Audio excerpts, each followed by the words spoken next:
Assalamualaikum teman-teman kantor Fajar, selama Ramadan, jutaan muslim di dunia menjalankan ibadah puasa. Tapi pernah nggak sih kepikiran, apa puasa bikin produktivitas kerja turun? Apakah perusahaan perlu khawatir? Atau justru ada manfaat lain yang selama ini terlewat? Kita bakal kupas tuntas berdasarkan data riset ekonomi terkini. Simak sampai habis ya. Data dari India menunjukkan, pekerja di sektor fisik seperti pertanian mengalami penurunan produktivitas 20 sampai dengan 40% selama Ramadan. Kenapa? Ternyata ini terkait defisit kalori yang drastis. Bayangkan, bekerja di bawah terik matahari dengan energi minim tentu berat, tapi di sektor non-fisik ceritanya beda.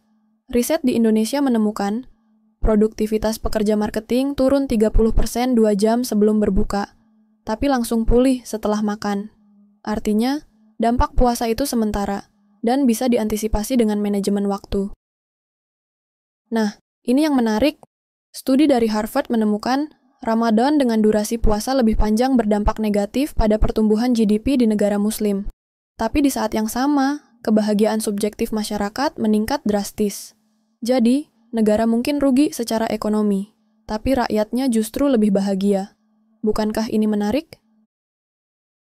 Banyak karyawan mengaku puasa justru meningkatkan fokus spiritual mereka.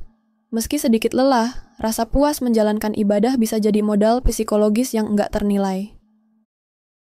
Ternyata, risiko puasa di tempat kerja itu tergantung lingkungan dan kebijakan perusahaan.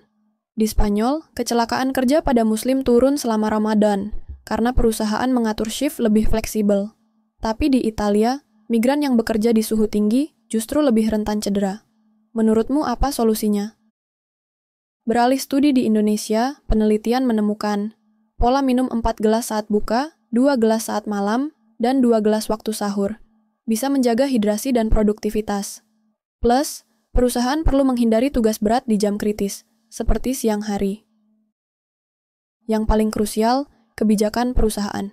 Riset di Kuwait menunjukkan, karyawan puas dengan kebijakan Ramadan seperti jam kerja dipotong 1-2 jam, atau tugas dialihkan ke tim non-muslim.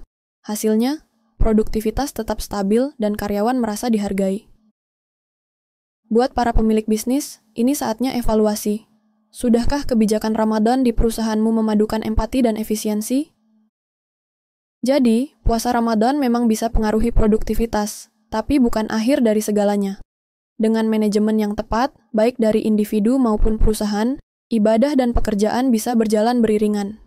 Yang terpenting, kebahagiaan dan makna spiritual selama Ramadan adalah investasi jangka panjang yang nggak bisa diukur dengan angka. Kalau kamu punya pengalaman unik soal puasa dan produktivitas, share di kolom komentar. Jangan lupa like, subscribe, dan nyalakan bel notifikasi buat konten ekonomi yang nyambung sama kehidupan sehari-hari. Sampai jumpa di video berikutnya. Bye.